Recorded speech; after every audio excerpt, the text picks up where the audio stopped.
Maraming salamat at ang dami natin ngayon na nagkakaisa para sa isang tunay na pagbabago.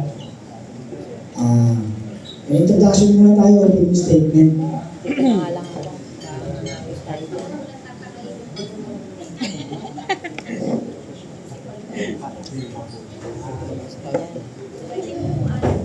Magandang hapon po sa ating lahat, sa ating mga magigiting na media, mga magigiting na vlogger, na mga hindi bayaran. Magandang hapon po sa inyong lahat. Kami po ang grupo ng the original 1980s, 1990s former Marcos loyalists. Bakit nasabing former? Huwag po kayong malito. Dahil kapag sinabing former, kami ay mga dating sumusuporta at Marcos loyalists. Pero ito po ay kapanahunan ng kanyang ama na si Ferdinand Emmanuel Edralin Marcos. Ngayon po, nandito po kami ngayon upang opisyal na ideklara ang aming buong puso at suporta kay Sara Duterte. Hindi ko na nilagyan ng BP kasi siya ay kinukonsider ko na magiging Pangulo ng bansang Pilipinas. Para sa pagka-presidente ng Republika ng Pilipinas sa darating na 2026 at 2028. Onward. Ibig sabihin, dahil kami ay nag-withdrawal of support na noong February, kami ay nag-withdrawal of support sa pamamahalang BBM, kaya hindi namin na kinukonsidera na si BBM ay aming pang Pangulo. Sa maraming kadahilanan, pero itutuloy ko muna itong opening statement.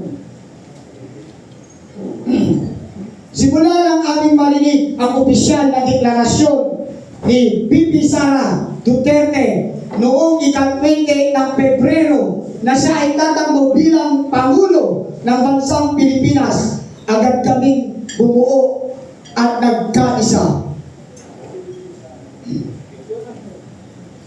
Nagkaisa at nagpasya na ipahayag ang aming matibay at nagkakaisang suporta sa kampanan Duterte Simpson. Napili namin si Inday Sara Duterte sapagkat siya ay isang leader na may puso at may matibay na paninindigan. Sa kabila ng puro banat, puro impeachment, siya ay nananatiling nakatayo. Kaya kami ay matibay na naninindigan at kami ay sumusuporta kay Pangulong Sara Duterte. Naniniwala kami na sa ilalim ng kanyang pamumuno maipagpapatuloy ang mga programang magpapaunlad sa ekonomiya, magpapatibay sa kapayapaan at kaayusan at magbibigay ng mas maayos na kinabukasan para sa bawat mamamayang Pilipino at sa darating na next generation. Naniniwala kami na kaisa niya si Manong Chavit Singson na may malawak na karanasan at serbisyo publiko at patuloy na magbibigay ng konkretong ambag sa pagpapaunlad ng kanyang nasasakupang bansa. Sa pagkakaisang ito, kami ay naninindigan, panahon na upang suporta ng lideratong may tapang, may malasakit at tunay na hangaring maglingkod. Napili namin si Manong Chavit Singson. Hindi pa namin siya lubos na nakakausap. Pero dahil nga wala pang nagtitindala kung sino ba talaga ang may willingness na tumambal sa ating Pangulong Sara Duterte, naisip namin na nagkaisa kami na malaki ang magagawa kung si Manong Chavit Singson ay maging bahagi ng gobyernong pamamahala ni Pangulong Sara Duterte. Kung inyong matatandaan, ang nakaraang taon, Mayo 30, ang aming grupo ay nagkaroon ng withdrawal of support at press conference sa Quezon City Memorial Circle at nagpahayag ng aming official declaration of withdrawal of support kay Pangulong BBM. Ito ay for clarification para huwag po kayong malito dahil may nakalagay na Marcos loyalist, pero former po yan. Alam niyo mga kapatid, mga kababayan, sa anumang sulok ng mundo, mga OFW, sa panahon na ito, napakaraming mga ka-abnormalan ang nagaganap sa pamamahalang ito. Hindi po ito nalilingid sa inyong kaalamanan.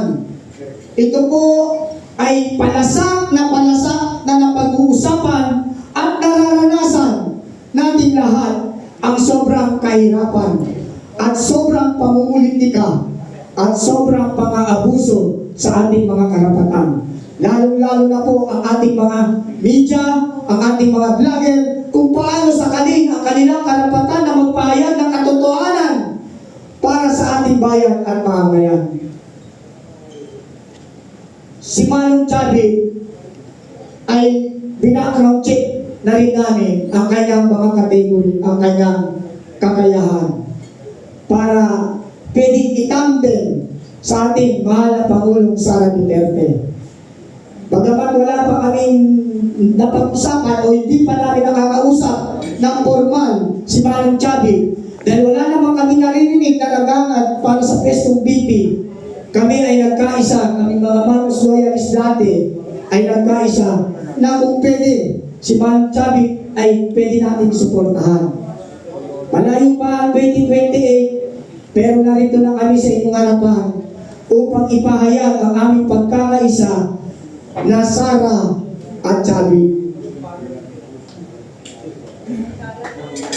Si Manong Chavit Singson, kung inyong kilala ang kanyang pagkatao, siya po ay naging local government, naging gobernador ng lalawigan ng Ilocos. Kaya nakita namin na siya ay meron na rin track record na maganda. At dapat isipan namin dahil masyado nang namumulitika itong pamahalaan na ito. Kaya kami nang gigigil kung ano ba ang dapat gawin sa pamamahalang ito na puro na lang ka-abnormalan, puro pamumulitika. Balang dito, balang doon, iniintindi nila ang impeachment. Bakit kailangan ma-impeach si BP Sara Duterte? Dahil ito ay malaking threat sa kanila sa 2028. Kaya kami ngayon nandito sa inyong harapan, ipinapahayag namin ang pagkakaisa na kung wala namang nagdideklara pa para sa BP, ay nagkaisa kami na pwedeng ilagay o itande si Manong Chavit bilang pangalawang Pangulo na alam namin na may kakayahang maglingkod at magpaunlad ng ating bansa. Dahil kung inyong bibisitahin ang kanyang lalawigan, ay makikita nyo ang kagandahan at kaunlaran dito sa lalawigan ng Ilocos. Kaya mga kababayan ko, ngayon narito kami sa inyong harapan, mga dating Marcos loyalist na nagising sa katotohanan na ang pamamahalang ito ay walang sapat na kakayahan upang paunlarin ang antas ng ating mga pamumuhay. Kaya sana lahat tayo mga mamamayang Pilipino, huwag natin isipin ang kulay politika, ang isipin natin ang kulay ng ating bayan at mamamayan na pag-iiwanan na po ang bansang Pilipinas pagdating sa kaunlaran. Kaya kami mga former Marcos loyalists na nag-withdraw ng support sa pamamahalang ito ay nagkakaisa na magkaroon na talaga ng tunay na tambalan ang ating Pangulong Sara Duterte sa darating na ngayong panahon at sa darating pang eleksyon. Sana magkaisa tayo na manindigan para sa kaunlaran, kapayapaan ng ating bansang Pilipinas. Mahalin natin ang Pilipinas. Maraming salamat po. Ako po si Ferdinand de los Reyes, isang OFW advocate leaders under OVA, Overseas Filipino Workers Veterans Association. Maraming salamat po.